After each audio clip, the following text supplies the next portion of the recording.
Саламатсыздарбы? Бул жерге эле чыгып жооп берейин. Уруксат этсеңиздер. Урматтуу Гүлкар Сакеновна, урматтуу Кожок Жайчыбекович, урматтуу кесиптештер. Биз ушуну талкуулап атабыз. Мен бир нерсеге кайрылып кетет элем да. Маалымат коопсуздугу деген эмне? Маалымат коопсуздугу деген биринчи кезекте эң негизгиси биздин өлкөбүздө ушул эки мамлекетти болуп аткан жалпыга маалымдоо каражаттары менен ушул мамлекеттин ичиндеги өзүбүздүн жалпыга маалымдоо каражаттары менен биздин жарандарга ушул өлкөдө болуп аткан маалыматты так, объективдүү, чынында эмне болуп атканын жеткирип берүү мүмкүнчүлүгү түзүү. Качан гана өлкө ошондой мүмкүнчүлүгүн жоготкондо, качан гана ушул өлкөгө башка чет элдик жалпыга маалымдоо каражаттарынын таасири чоң болуп, ошол экилердин болуп аткан маалыматына, ошол экилердин позициясына өлкөдө көбүрөөк ишенип, өзүнүн жалпыга маалымдоо каражаттарына көбүрөөк ишенбей калган учурда, мына ошондо маалымат коопсуздугу же жоголуп баратат, же болбосо ошол эки маалымат коопсуздугуна чоң бир коркунуч болуп атат деп ошондо айтылып келет. Ушул эки кирип аткан кичинекей толуктоо өзгөртүүлөр ошол маалымат коопсуздук маселесин бүгүнкү күндө чечеби толугу менен? Албетте чечпейт. Албетте чечпейт. Бирок өзүңүздөр байкадыңыздарбы, биз талкууну жүргүзүп атабыз, буга чейин дагы мында да талкууну жөнөттүк. Бир дагы ушул эки азыркы түрүндө келген өзгөртүү толуктоо же болбосо сөз эркиндигин, же болбосо жалпыга маалымдоо каражаттарын чектеп жатат. Же болбосо мынакей инвестор жөнүндө дагы көп айтып атабыз, инвестицияны туура бөгөт коюп атат деп дагы так нерсе айта албай атабыз. Бардык биздин дооматтарыбыз, моуну кабыл алсак анан момундай кылбайбы, же болбосо моуну кабыл алсак маалымат коопсуздугун кантип чечет деп эле айтып атабыз. Бул Кыргызстанда эгерде маалымат коопсуздугун камсыздаш үчүн 50 кадам болсо, ошол 50 кадамдын бир эле кадамы. Кожок Жайчыбекович, бул бир эле кадамы. Ошондуктан бул Бабыр мырза айтып аткан нерсе мындай. Биз экинчи нерсе, ушул эки жалпыга маалымдоо каражаттары жөнүндө мыйзам менен 92-жылдан бери жашап келе жатабыз. 92-жылдан бери. 92-жылдан бери жалпыга маалымдоо каражаттарына бир дагы өзгөртүү толуктоолор кире элек. Бир гана расмий түрдө толуктоо кирген. Башка эчтеке кире элек. Кирбегенин себеби бир эле. Дайыма бир кошумча алымчаларды киргизебиз деп киргенде эле ушинтип жалпыга маалымдоо каражаттары биз өзүбүз коомчулук көтөрүп чыгабыз дагы каршы чыгабыз. Себеби эмне болуп келген? Себеби биз коркконбуз. Азыр ушул жалпыга маалымдоо каражаттары жөнүндө мыйзамга кайсы бир бөгөттөрдү же болбосо чектөөчү нормаларды киргизип салат дагы аны биз өзгөртө албай калабыз. Ошондуктан ушул мыйзамды жөн эле коелучу деп ушинтип келгенбиз да. Себеп дегенде биз коркуп келгенбиз. Себеп дегенде бул мыйзам бизге бүгүнкү күндө жалпыга маалымдоо каражаттарына жардам дагы бербейт, чектөө да кылбайт. Ошол эле учурда бир дагы пайдасы жок ушул мыйзамдын, туугандар. Жалпыга маалымдоо каражаттары журналисттер өзү эле келатат, өзүнүн жашоосу менен эле келатат. Өзүнүн жашоосу менен эле келатат. Муну дагы өзүбүз так мойнубузга алышыбыз керек, туугандар. Анан эми мындай да, биз мисалы айтып атабыз, чет элдик тажрыйбаны айтып атабыз, анан айтып атабыз, ал жерде ушундай чектөөлөр болгон, бирок бул мурун атам заманда эле болгон. Азыр болсо мындай ушундай киргизүү менен, өзгөртүү менен биз маалымат коопсуздугун сактай албайбыз. Алар башка өлкөлөр, башка ыкмаларга өтүп кетишкен деп. Туура, азыр спутник заманында, интернеттин заманында, башка ыкмалардын заманында бир гана ушундай чектөө, өзүбүздү коргоп, маалымат коопсуздукту, аймагыбызды коргоо кадам менен бул маселени чече албайбыз. Бирок бул бирден бир эле кадам болуп келатат да. Эми ошол жакта бул эски эле норма экен, андан көрө биз муну кабыл албай эле коелу деп атабыз. Эми бул биринчи кадам экен. Биринчи кадамында кабыл алып койсок, мында эч бир маселе чыккан жок деп ойлойм. Себеп дегенде биринчи кезекте ошол эки маалымат коопсуздугуна биринчи кадам болуп атат. Экинчиси, бул жанагы экономикалык маселелер боюнча айтып атпайсызбы, туугандар? Эми мындай да, кичине дагы юрист дагы болуш керек да. Бул 35% чектөө, бул ошол жерде жанагы блокирующий деп айтып атпайбы, бул жана эмеге эле башкарууга гана таасир этет. Ал эми инвестиция же болбосо ошол жерде ичинде кирешени бөлүшүүгө бул таасир этпейт. Аны кошумча келишимдер менен башкаруу мүмкүнчүлүгү бар дагы эле. Бул жерде мисалы ошол 35% долясы менен киргени менен ал инвестор кошумча дагы келишим кабыл алып түзүп койгонго эч ким тоскоолдук бербейт. Мисалы ошолеки келишим менен 90% кирешеси бул ошолеки чет элдик уюштуруучунун пайдасына кетет деп келишим менен түзүп койгонго мүмкүнчүлүк бар. 35% бул башкарууга гана чектөө киргизилип атат. Ал эми айтып атпайсызбы жана вопрос уточнения некоторых норм деп үчүнчү маселе киргизип аткан. Ошолеки эмеде бизде жалпы маалымдоо каражаттары жөнүндө мыйзамда бир анекдоттогудай болгон түшүнүктөр бар дагы эле, туугандар. Анекдоттогудай болгон түшүнүктөр бар. Өмүрү бизде колдомокту көрсө андай түшүнүк жок болгон түшүнүктөр бар. Бул багы мурун болсо Орусиянын мыйзамынан толугу менен сөзмө сөз көчүрүлүп жазылган мыйзамда. Ошондуктан мына могул жерден деле карасаңыздар, мисалы бул жерде көрсөтүп турбайбы? Тиги учредители могут быть трудовые объединения деп. Андай түшүнүк жок да.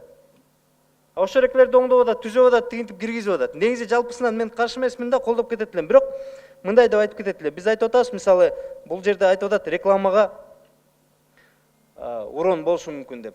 Я ответственно заявляю, к рекламному рынку этот законопроект никакого отношения не имеет. И от того, что если он завтра будет принят, в рекламном рынке ничего не изменится. Там абсолютно другие законы и другие процессы регулирования рекламных взаимоотношений.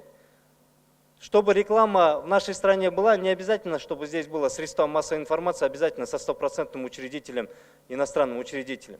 Реклама у нас на сегодняшний день 80% рекламы, рекламного рынка приходит из Казахстана, ребята. Coca-Cola, Procter & Gamble, вот эти все крупные, которые мы потребляем в сегодняшний день, все деньги приходят из Казахстана. И им абсолютно баровер, что является там учредитель иностранное лицо или не является. Вот НБТ здесь, глава НБТ сидит, учредитель иностранное государство Казахстана. Наша реклама в КТРК, она намного больше, чем у НБТ. Не этим мерится реклама.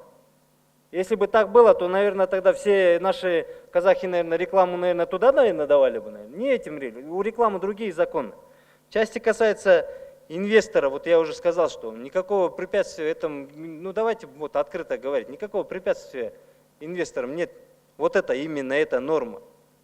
Я же говорю, что само по себе это только вот эти 30%, 35% это касается самого управления компанией.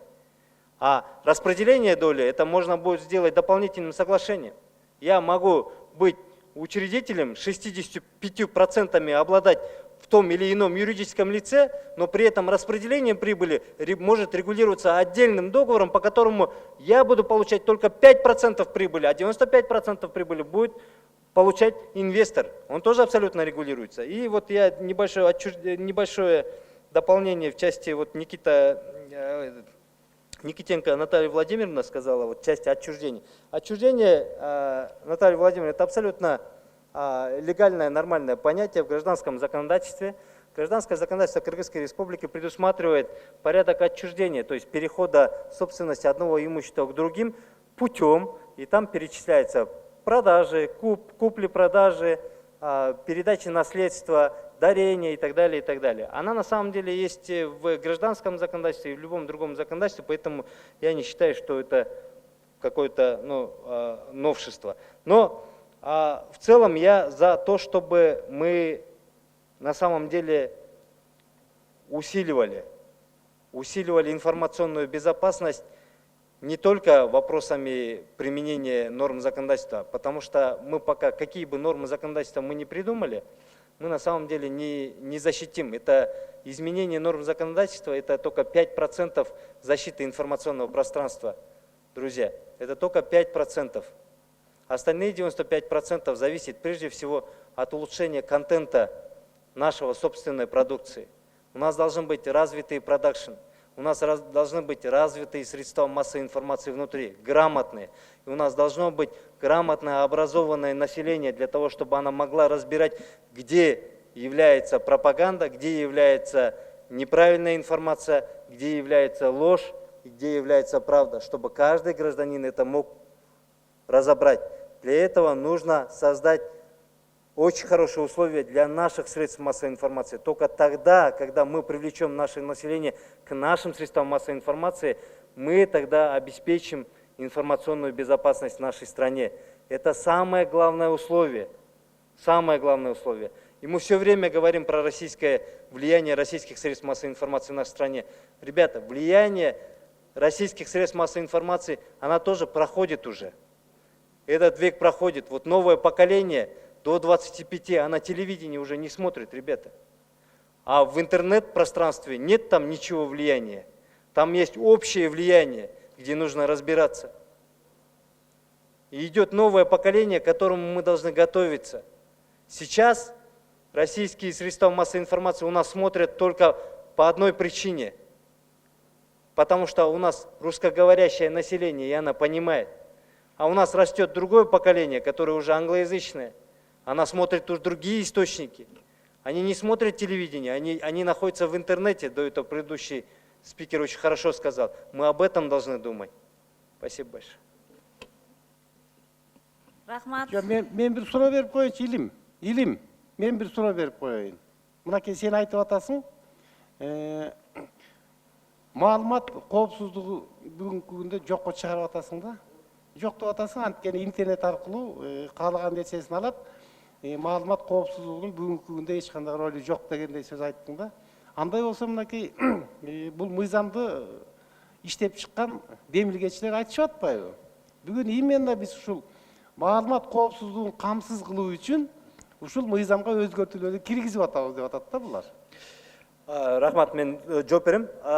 Демилгечилердин мен түшүнгөнүм боюнча позициясы мындай болуп атат да, бул маалымат коопсуздугун камсыз кылууга салым кылып атабыз депчи. Бул чындап эле бирден бир эле кадамы. Бирок эмне үчүн телевиденияга кылып атат? Мен акыркы нерсени айтайын деп да унутуп калыптым, рахмат сизге. Эмнеге телевиденияга гана деп атат? Бүгүнкү күндө биздин иликтөөлөр боюнча, эл аралык уюмдардын иликтөөлөрү боюнча 80%-дан көбү Кыргызстанда телевидение көрөт. 80%-дан көбү. Мисалы мен сиздерге бир мисал эле келтирип коеюн. Акипресс эң бизде популярдуу белгилүү сайт да, билесиздер.